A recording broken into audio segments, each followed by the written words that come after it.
Warahmatullahi wabarakatuh. Baik, alhamdulillahirabbil alamin. Pada kesempatan kali ini saya akan membawakan saya dari kelompok 8 akan membawakan materi telaah materi Quran hadis di MI kelas 3 semester 1. Jadi langsung saja ke materinya ya.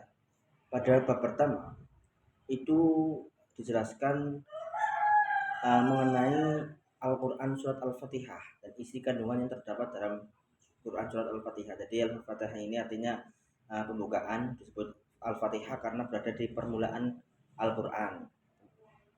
Nah, Al-Fatihah ini termasuk golongan surat Makkiyah atau surat yang diturunkan di kota Mekah. Kemudian beberapa isi kandungan dari surat Al-Fatihah diantaranya tentang keimanan kepada Allah Subhanahu wa taala, yaitu bahwa segala puji dan ucapan syukur atas suatu nikmat itu hanya untuk Allah semata. Kemudian hukum-hukum dalam perjalanannya itu jalan kebahagiaan yang harus ditempuh untuk memperoleh kebahagiaan di dunia maupun di akhirat. Kemudian bab 2 yaitu menjelaskan tentang Al-Qur'an surat An-Nas dan isi kandungannya. Jadi di sini Al-Qur'an surat An-Nas yang memiliki arti An-Nas yaitu manusia, terdiri dari 6 ayat, merupakan surah ke-114 dalam Al-Quran, termasuk golongan surat Makkiyah.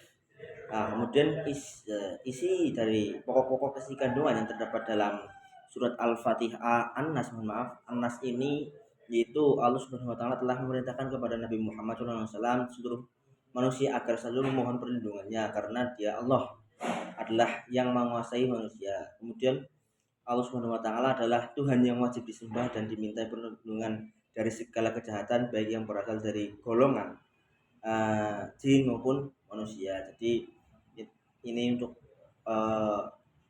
surat Anas ini guna untuk menjadi benteng bagi kita ya, agar kita terhindar dari misal godaan-godaan setan atau jin yang tidak baik seperti itu. Kemudian pada bab ketiga dijelaskan mengenai Al-Quran surat Al-Falaq dan isi kandungannya. Jadi surat ini disebut Al-Falaq diambil dari kata Al-Falaq yang terdapat pada ayat pertama yang artinya waktu subuh ya. Surat Al-Falaq ini terdiri dari 5 ayat dan surat ini merupakan surat ke-113 dan termasuk golongan Makkiyah atau yang diturunkan di kota Mekah. Di dalam Quran surat Al-Falaq sendiri itu dijelaskan mengenai perintah agar kita itu selalu berlindung kepada Allah Subhanahu wa taala, Tuhan yang menguasai waktu subuh. Ketika sudah gelap gulita berlindung kepada Allah dari segala macam kejahatan yang kejahatan orang-orang yang jahat seperti tukang hasut, orang-orang tinggi ataupun yang lainnya lah, yang tidak suka dengan kesenangan dan kenikmatan yang dimiliki orang lain seperti itu. Kemudian pada bab 4 itu dijelaskan mengenai surat Al-Ikhlas ya. Surat Al-Ikhlas dan isi kandungannya. Jadi surat Ikhlas terdiri dari 4 huruf ya Allah, 4 ayat, termasuk surat golongan surat Makkiyah atau yang diturunkan di kota Mekah. Surat Al-Ikhlas ini merupakan surat yang 112 ya. Kemudian isi pokok yang terdapat di surat Al-Ikhlas itu penegasan tentang kemurnian keesaan Allah Subhanahu wa taala, kemudian menolak macam-macam kesyirikan yang artinya kesyirikan itu menyekutukan atau menyamakan Allah dengan zat lain. Kemudian orang syirik menyekutukan Allah itu dosanya tidak akan diampuni. Kemudian Allah Subhanahu wa taala tidak mempunyai keturunan maupun tidak diperturunkan seperti itu. Kemudian dan tidak ada sesuatu yang menyamainya, baik itu kekuasaannya, kerajaannya, kehebatannya. Jadi tidak ada laisa kamitslihi syai'un ya, tidak ada satupun yang dapat menyamainya. Kemudian di bab 5 itu terdapat hukum bacaan qalqalah. Jadi qalqalah itu sendiri yaitu berarti pantulan. Qalqalah itu berlaku ketika huruf qalqalah itu sukun atau mati, baik mati sukun asli maupun sukun karena waqaf. Kemudian qalqalah itu dibagi menjadi untuk hurufnya qalqalah itu ada 5 mohon maaf, yaitu baju di toko kalau kita membahas di anak MI seperti itu ya. Ba, jim, dal, to, qaf, ada 5. Kemudian macam qalqalah itu ada 2, yaitu pertama qalqalah sughra dan qalqalah kubra. Qalqalah sughra yaitu ketika yang artinya sughra itu kecil ya. Qalqalah maksudnya sughra itu apabila ada salah satu huruf qalqalah yang sukunya itu sukul asli seperti lafal abtadi'u. Jadi itu sukunya sukul asli. Abtadi'u itu bacanya qalqalah sughra. Kemudian ada qalqalah kubra. Qalqalah kubra artinya qalqalah besar. Qalqalah besar maksudnya ini ketika ada huruf mati, salah satu huruf qalqalahnya itu to, qaf, ba, jim, dal itu mati, tapi matinya karena waqaf. Seperti itu atau di akhir karena matinya karena waqaf seperti bab seperti itu. Baqin tapi bacanya bab itu qalqalah kubra. Kemudian yang ke bab ke-6 mengenai hadis keutamaan sholat berjamaah. Jadi perlu diketahui bahwasanya hukum sholat berjamaah ini fardu kifayah hukumnya ya teman-teman. Jadi dalam hadis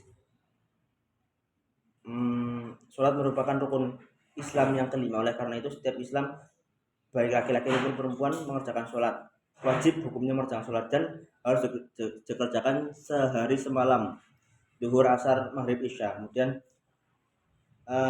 Rasulullah mengajarkan kepada kita untuk sholat berjamaah karena pahalanya ketika sholat berjamaah itu dilipatkan 27 derajat, lebih baik daripada sholat sendirian.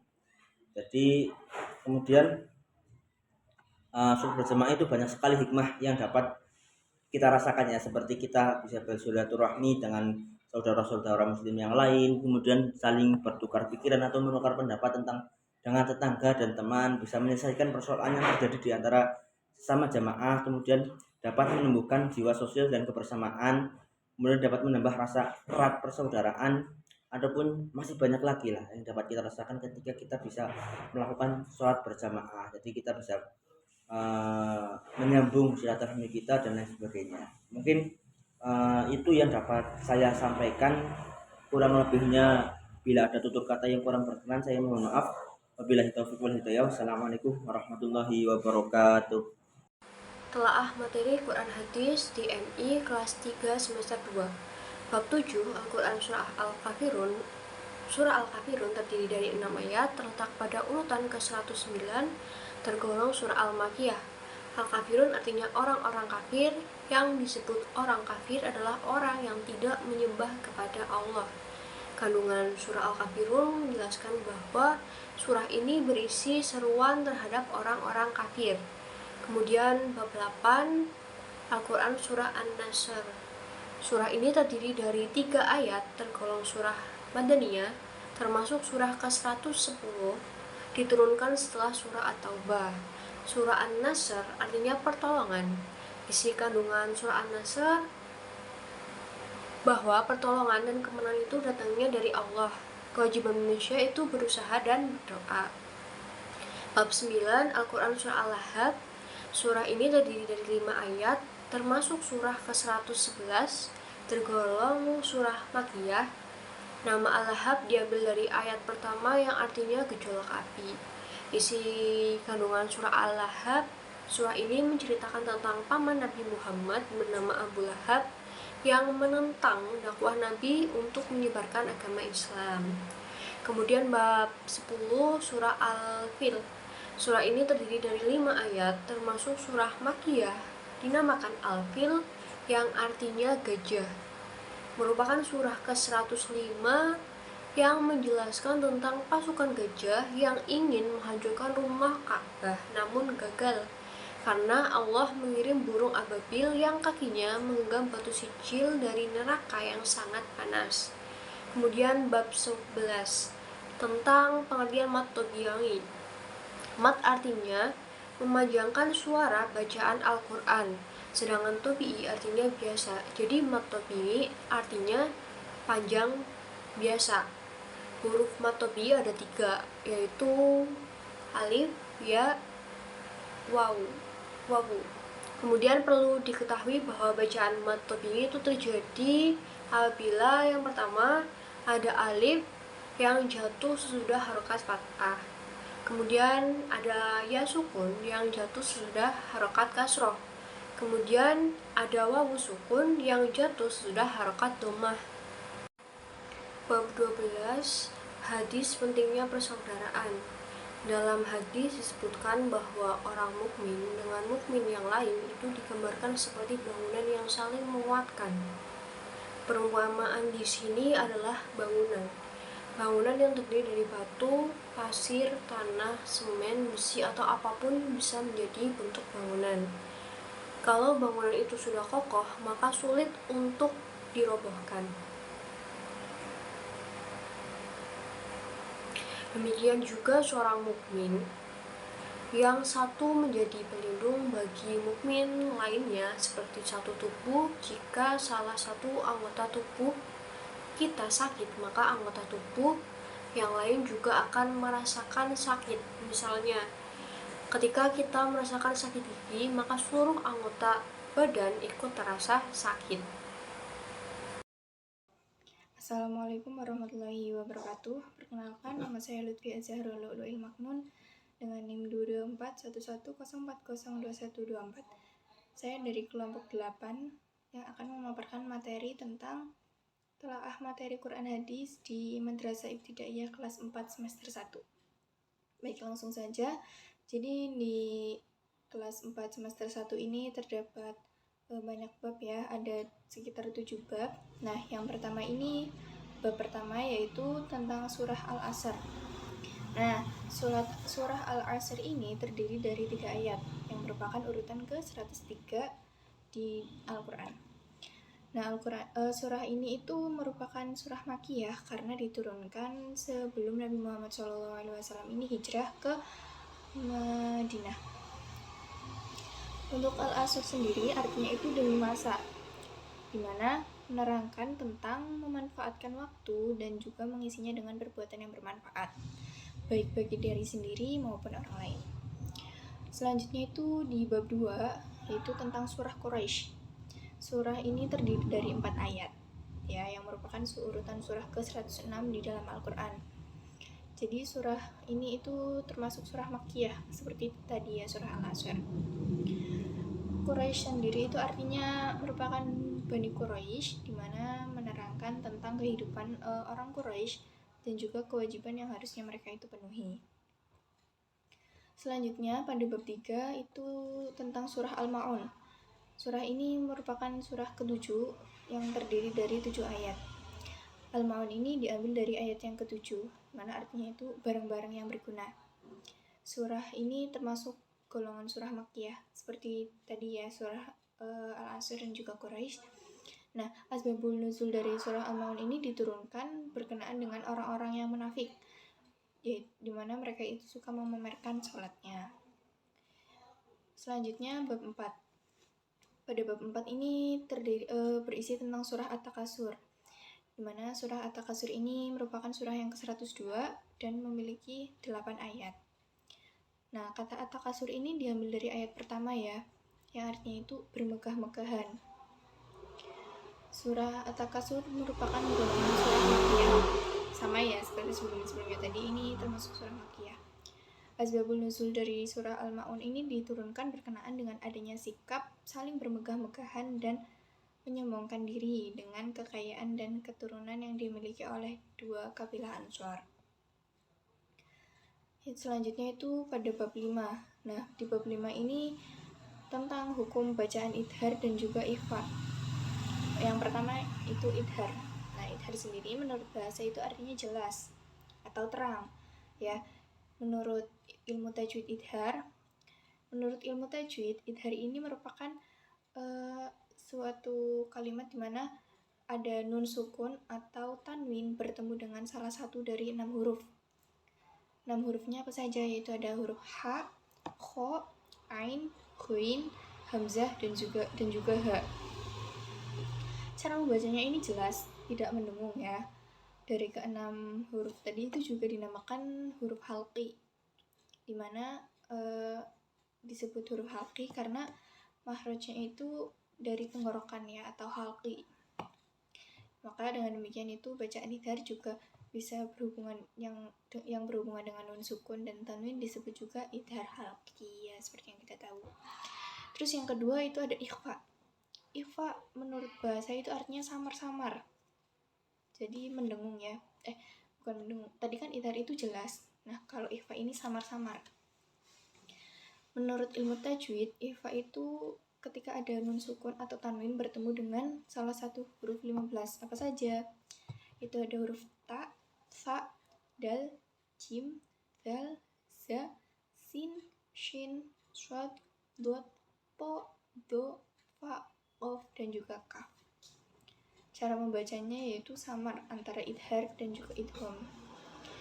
Selanjutnya pada bab 6 berisi hadis tentang takwa. Nah, yang pertama itu perintah untuk bertakwa kepada Allah Subhanahu wa taala.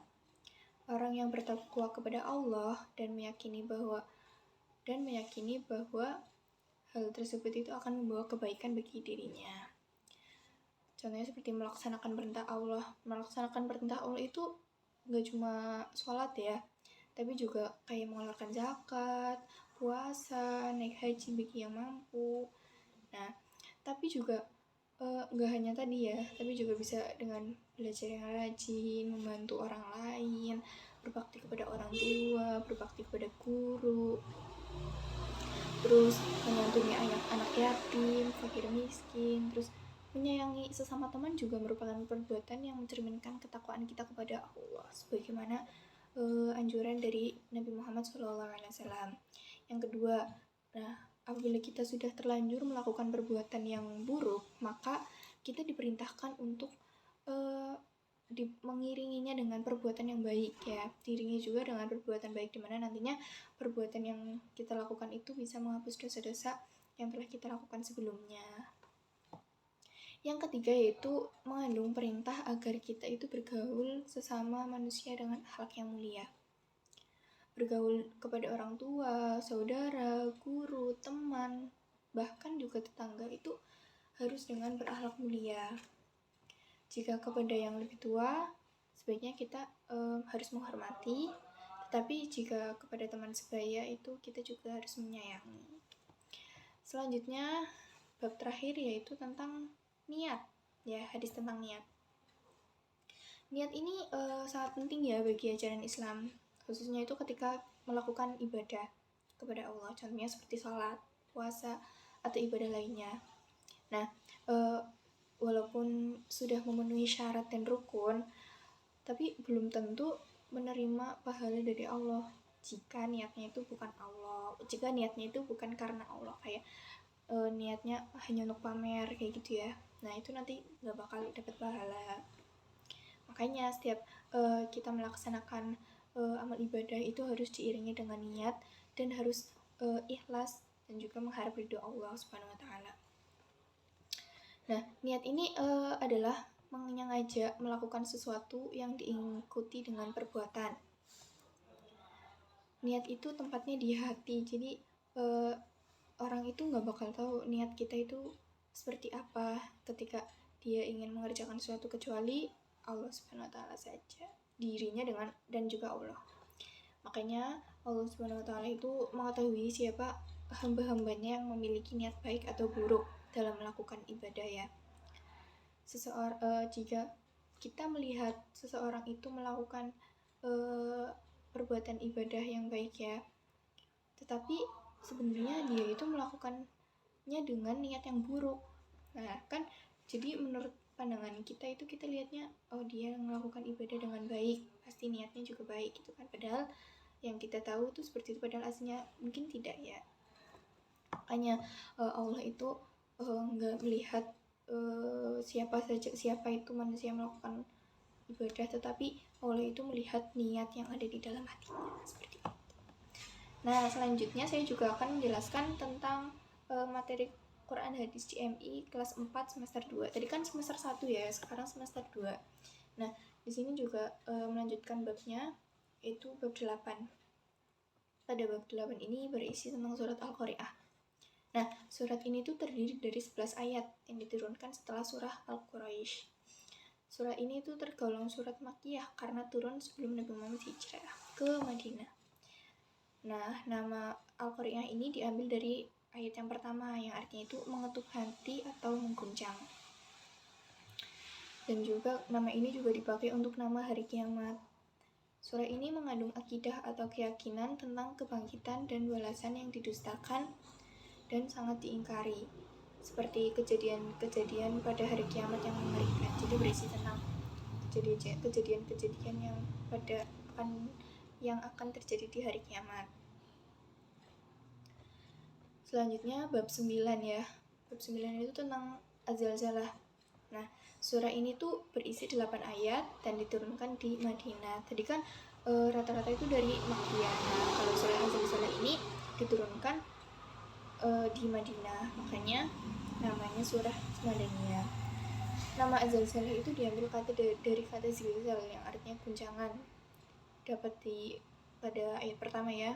Sebenarnya apa? Bismillahirrahmanirrahim. Idza zulzilatil ardu zilzalaha. Nah, ini artinya itu guncangan. Nah, surah ini tuh urutan ke-99 dari 114 surah yang ada di Al-Quran. Nantinya di hari kiamat manusia akan dibangkitkan dari kubur dan dikumpulkan di padang mahsyar untuk diperlihatkan balasan atas perbuatan mereka di dunia. Manusia yang melakukan kebaikan sekecil apapun akan mendapatkan balasannya dan juga sebaliknya. Selanjutnya bab 10. Nah, di bab ini itu berisi tentang hukum bacaan idgham dan juga iqlab. Tadi kan kita sudah belajar tentang idhar sama ikhfa. Nah, di semester 2 ini menjelaskan tentang idgham dan juga bacaan iqlab. Yang pertama, idgham. Idgham ini menurut bahasa itu memasukkan atau meleburkan ya. Menurut istilah tajwid, idgham itu merupakan memasukkan huruf mati ke dalam huruf hidup berikutnya seakan terdapat tanda tasydid. Dalam hukum bacaan nun sukun atau tanwin, idgham itu dibagi menjadi dua ya. Itu ada idgham bi gunnah dan juga idgham bila gunnah. Kalau idgham bi gunnah ini artinya itu memasukkan atau dengan dengung ya. Nah, hurufnya itu ada 4. Biasanya itu disingkat yanmu. Anda baca ya, nun, mim, wawu.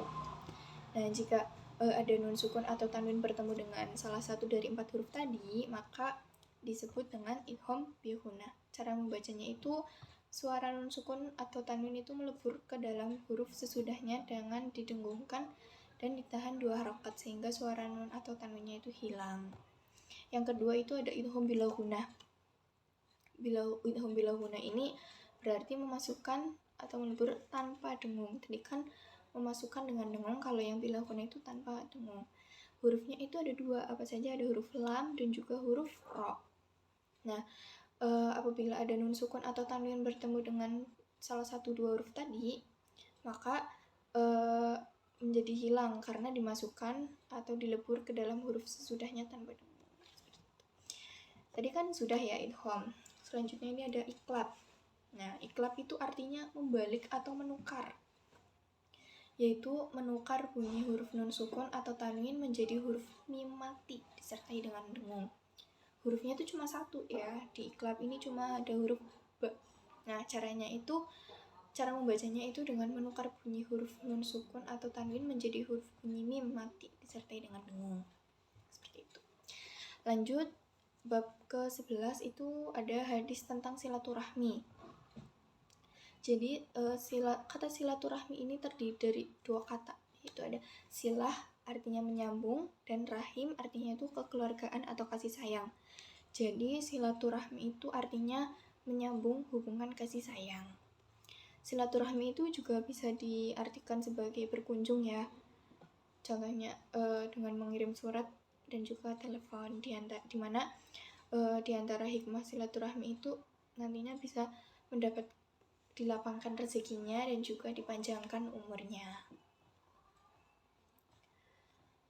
Mungkin itu saja ya. Tadi itu ada, jadi di kelas 4 ini terdapat 11 bab di mana dibagi menjadi 2, ada di semester 1 dan juga semester 2. Ini tadi itu ada membahas tentang surah-surah dari surah Al-Asr sampai yang terakhir tadi itu surah Az-Zalzalah. Terus juga di dalamnya itu juga membahas tentang hadis. Ada hadis tentang niat, takwa kepada Allah. Terus juga ada bacaan-bacaan tajwidnya ya, ada ilmu tajwidnya seperti tadi ada idhar, ikhfa, ada idgham, ada iklab juga. Terus juga ada hadis tentang silaturahmi. Seperti itu. Mungkin itu saja yang bisa saya sampaikan. Kurang dan lebihnya mohon maaf. Billahi taufiq wal hidayah. Wassalamualaikum warahmatullahi wabarakatuh.